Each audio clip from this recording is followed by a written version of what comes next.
Hello everyone, this is Sakshi and I warmly welcome you to another session of All That Is Law Arbitration series.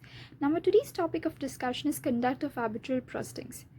Yes, now drawing your attention to the very fundamental principle, that is the equal treatment of parties. Now the parties in the arbitration process are treated equally, and which means they are equally entitled to an opportunity to present his or her case. Right? Now section 19 of the Act speaks about the determination of the rules of procedure, which means that the arbitral tribunal shall not be bound by Code of Civil Procedure 1908 and Indian Evidence Act of 1872. So subject to this part, the parties are free to agree on a procedure which is to be followed by the arbitral tribunal for the purposes of the conduct of arbitral proceedings.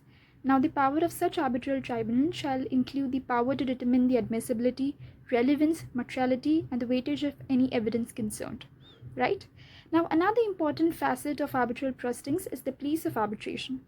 So the parties are free to agree on the place of arbitration. Now failing to reach an agreement with respect to the place of arbitration, then the arbitral tribunal shall determine the place of arbitration, of course having regard to the circumstances and including the convenience of the parties in question.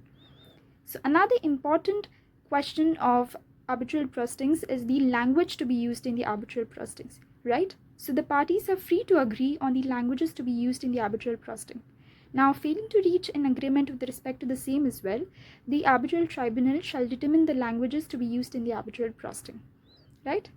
Now, with respect to the statement of claim and defense, so within the time period agreed upon by the parties and the arbitral tribunal, the claimant shall submit his statement of claim supporting his facts along with the remedy and the relief that has been sought, and the respondent shall submit his statement of defense, right? Of course, with respect to this particulars. Now, the parties, along with the submission of their statements, can also produce the documents which they consider necessary and relevant to their case, also may add reference to those documents if necessary.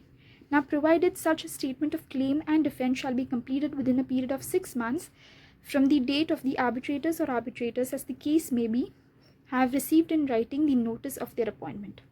Now, with respect to the oral hearings and proceedings, the arbitral tribunal shall determine whether to hold oral hearings or oral proceedings for the presentation of evidence, or to hold proceedings on the basis of such documentation or evidence.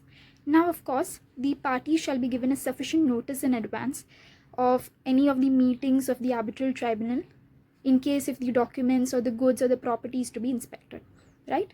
Now, what will be the case if either of the parties default in submission of the statement of claim or defense, right? Now, unless otherwise agreed by the parties, without sufficient notice, if the claimant fails to communicate his statement of claim, then the arbitral tribunal shall terminate the arbitral proceedings. Now, in case if the respondent fails to communicate his statement of defense, then the arbitral tribunal shall continue the arbitral proceedings without treating such failure in itself as the admission of the allegations by the claimant, and shall also have the discretion to treat the right of the respondent to file such statement of defense as having been forfeited. Now, whether such arbitral tribunal has the right to appoint an expert? Yes. Now, the arbitral tribunal may appoint one or more experts to report on it on some specific issues to be determined by arbitral tribunal. Now, it may also require a party to provide relevant information to the expert or to provide access to the documents for the purposes of inspection. Now, what is the role of the courts in taking evidence, right? So, with regards to that, then any party with the approval of the arbitral tribunal or the arbitral tribunal itself may apply to the court in its assistance for taking evidence. Now, such application shall specify the names and addresses of the parties and the arbitrators, the general nature of the claim and the relief sought. Now, the evidence in particular to be obtained shall include the names and addresses of the persons to be heard as witnesses or expert witnesses, or a statement of the subject matter of the testimony required. And secondly, the description of the document to be produced or property to be inspected.